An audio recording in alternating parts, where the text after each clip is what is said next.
Hey folks, today is Friday, March 6th, 2021. As usual, my name is Jake Baldino, here to talk about all the video game news that has been going on this week. And as you can see, if you watched last week, we're out of the old place. We're moving into a new place. There's probably still a little bit of an echo here. I apologize. Where's Marquez when you need him? We need soundproofing, baby. This sucks. This will get updated over time. Hope you guys like it, but nothing's changing here. Let's talk about everything going on this week. There's quite a bit of gaming news to get caught up on. So the first thing is graphics talk with AMD. So according to reports from tech websites and Linus Tech Tips, of all people, AMD is finalizing their version of DLSS. We've known that Fidelity FX Super Resolution is coming. That's the name of their version of it. But we now apparently know is that they are holding back rolling it out onto their cards and everything because they are working to get it on all of their AMD cards as well as the next generation consoles. As you probably know, the next generation consoles are both supported by AMD chipsets, meaning that essentially the PlayStation 5 and the Xbox Series consoles could receive a substantial update in how they show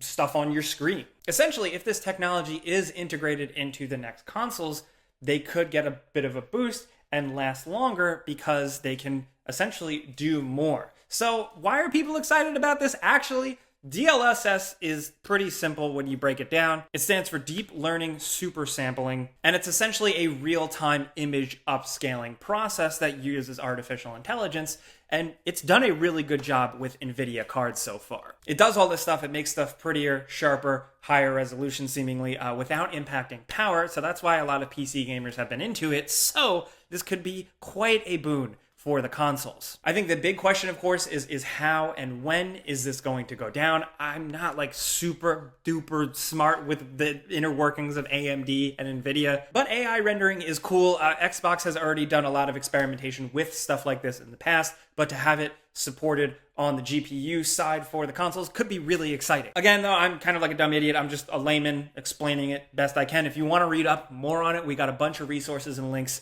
down in the description, of course. But since we're talking about technology, let's just continue that and talk about Switch Pro rumors that have been blowing up the news lately. So various industry websites, including financial websites like Bloomberg, are reporting that Nintendo is apparently contracting Samsung for new 7-inch OLED displays. That is, of course, bigger than the current Switch screen, and OLED is different than the current screen, most notably because OLEDs are exciting, good quality. The screen was reportedly still going to be 720p, but as you probably know if you're a Vita fan, the best version of the PS Vita had an OLED screen, and it was dope. So this could be a nice upgrade. And these reports also suggest that in docked mode, the Nintendo Switch will now be able to output to 4K. That's where things get a little more interesting. I feel like an upgraded screen is a surefire bet, but all that other crazy stuff, like scaling up to 4K on your screen, that's where things could get a little dicey in these reports. Of course, this stuff you got to take all with a grain of salt. We don't have any official confirmation yet. Is that the first grain of salt in the new office? Yeah, that's it. First salt. First salt. The first salt of the winter. This is, of course, cued a lot of people to speculate wildly in terms of, like, what could the Switch Pro really bring? Is it going to bring more substantial power or just a slightly bigger and nicer, higher quality screen? Is it going to be like the Switch 2? Is it going to be an in-between? Who knows? It still seems like it's a little early to tell. Nintendo has gone on record that they have no plans to reveal a new Switch soon, and apparently these Samsung displays aren't actually going to get to the assemblers in the factory until late this summer. So it could be a while before we actually see this, but I'm just really curious to see how far they take it. This leads to another topic, just something I find interesting. Like if you had a dream wish list for the next Nintendo Switch, a Nintendo Switch Pro upgrade, what would you want? A lot of people are going to say crazy shit like 120 frames per second, G-Sync, crazy ray tracing. Okay, I know, but like in a realistic sense, what would you want this thing to really have and still be affordable and have good battery life? Because that's the key. That's what Nintendo is most likely trying to balance here more than top-of-the-line graphics, because that's something they've never really historically focused on anyway. Oh, and in other news, briefly, I think this happened this week. Did the Elden Ring leak happen Monday? Monday or Tuesday? This has been the longest week in the entire world. Elden Ring leaked. Essentially a small snippet of a trailer off-screen recorded by a potato camera from 1998. Is out there on the internet. We can't show it here because we could get sued or something. But it's out there and it looks like a From Software game. I don't know what anyone was expecting. This does look very much like they've been saying. the next evolution of a Dark Souls game with horseback riding, some open world environment stuff. You can kind of get snippets of that in that leak. And that's where I'm going to leave that. I've seen a lot of people in like comment sections on social media be like, wow, this game looks so bad. How can you judge that quickly from like a grainy old piece of footage? That's just me, man. I don't know. I'm sorry. But one other bit of news, a snippet that you may have missed this week. Cory Balrog? Here comes a Balrog. Here comes the Cory Barlog. The director of the newer God of War games has come out publicly and given us even the teeniest little update on the next God of War game, as of right now known as God of War Ragnarok. He said it's coming out when it's ready. I think we've all learned at this point to let game developers take their time, especially with something like God of War. An experience like that takes time. We've had a lot of rushed, busted games lately, so take all the time you need. Like who? Remember Cyberpunk? What's Cyberpunk? Yeah. Hey, I liked it. I think, if anything, all we can learn from this is like there's been some speculation that maybe we'll see God of War this year. We've known it's already been in the works for quite some time, but I'm thinking that this at least is indicating, or at least sowing the seeds, that we're not going to see this in 2021. Regardless, I'm willing to wait. Like I've been saying, it's going to be a quiet year, but yeah. Hey, real quick before we move on, this episode is brought to you by Raycon, our longtime sponsor. We're still in the middle of moving here, so pardon our dust, but thankfully, these wireless earbuds have actually been very useful while we've been moving. Basically, long story short is if you want new wireless earbuds, if you're looking for something but you're not willing to break the bank, Raycon's everyday E25 model really does not sacrifice on quality. They've been designed by music industry professionals and audio engineers to have good sound, good comfort, good fit. They come in a variety of different colors. The blue is my favorite, especially with the little charging carrying case. The case charges the earbuds multiple times, but they have 6 hours of playtime. They pair up nice and easy through Bluetooth, and just in case, they got a 45-day return policy. And they've just been, like I said, really useful when we were moving. I did some of the move by myself, so I just popped these bad boys in and got to work. So all you gotta do if you wanna check them out, it does support the show, you gotta click the link in the description or it's on screen here, and you can get 15% off your first order. It's buyraycon.com/Gameranx. And thanks again to Raycon for sponsoring our videos. Now back to work. Next up, in other news, do you hear that?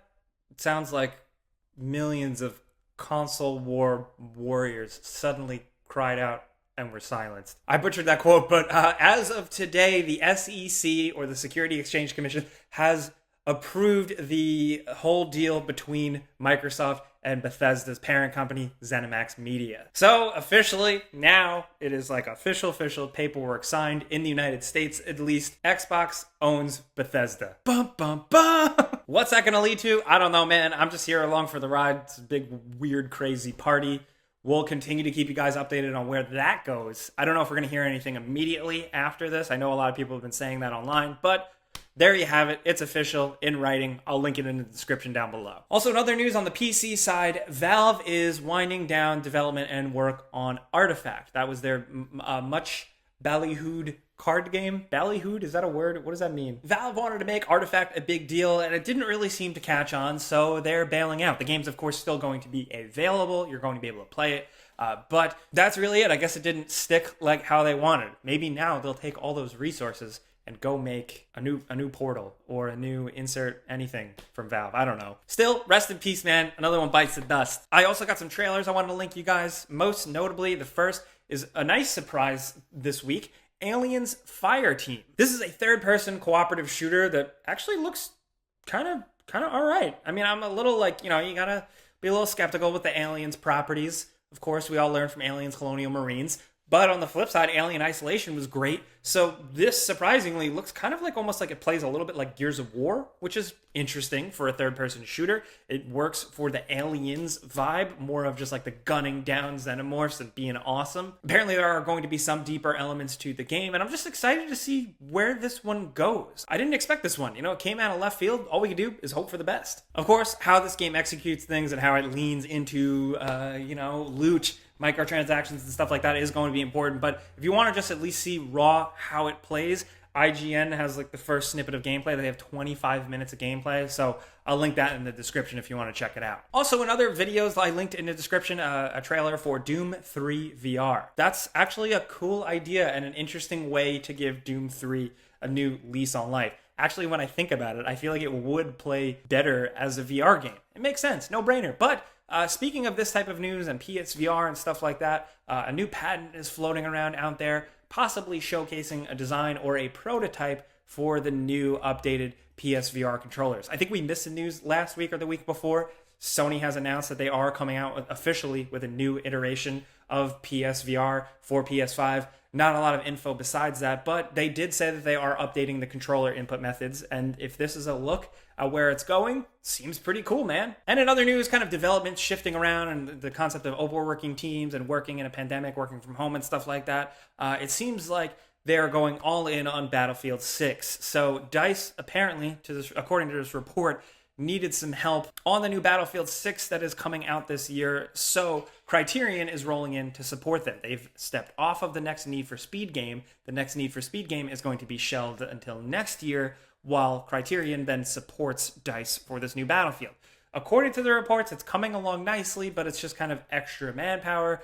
We'll see if that actually pans out. I'm also down for them to take their time on Need for Speed because I feel like Need for Speed can kind of crawl its way back up from the depths of hell. The last Need for Speed game, Need for Speed Heat, was pretty promising as a racing game fan. But now we just wait and see what this new Battlefield is. I want them to go to space or the future. Are we going to get that? Probably not. I don't know. But let's end on a positive note. Just a nice little story I think is a good way to end your week. Some of the creative leads behind Ghosts of Tsushima have been honored by Japan and the region of Tsushima. The game director Nate Fox and the creative director Jason Connell are essentially being bestowed the kind of honorific title of tourism ambassadors of the city of Tsushima in Nagasaki. It's apparently a cool little ceremony, a cool honor. It is going to be held virtually because of everything going on. But they get an award, and according to the officials from Tsushima, they're just happy about the game and what it did. Video Games Chronicle has a quote from the mayor of Tsushima. He said that Fox and Connell spread the name and history of Tsushima to the whole world in such a wonderful way. Even a lot of Japanese people do not know the history of the Genko period. When it comes to the world, the name and location of Tsushima is literally unknown, so I cannot thank them enough for telling our story with such phenomenal graphics and profound stories. Apparently, the city is even working with Sony to establish kind of like a new tourism campaign for the area based on the game. That's just cool. That's it. I have nothing else to say other than like, cool, man. That's it for the video game news this week. That's the point of the show, to end it on cool, man, video games. So I want to hear from you guys in the comments what you're thinking about everything going on this week, from DLSS or a version of it being integrated into next generation consoles to the Switch Pro, your hopes and dreams. I really want to hear those. That could be fun. Also, what should we put in this office? I think maybe like we have like an arcade one-up machine here. That could look cool. Maybe some photos on the wall. We're going to get back to unpacking. We're living out of a lot of boxes still though. So thank you for coming around. If you enjoy getting caught up on the gaming news on Friday and hanging out with me, clicking the like button helps us out a lot. We would actually genuinely appreciate that. But of course, we put out videos every single day, so subscribe if you haven't already. But I'm Jake Baldino. If you want to yell at me directly, find me on Twitter and Instagram at Jake Baldino, or my other YouTube channel, youtube.com/Jake Baldino. But thank you for watching. I'm here every Friday. I'm here on the Before You Buys, even though there's not a lot of games right now. But thanks for watching. See you guys next time. Pizza's on me.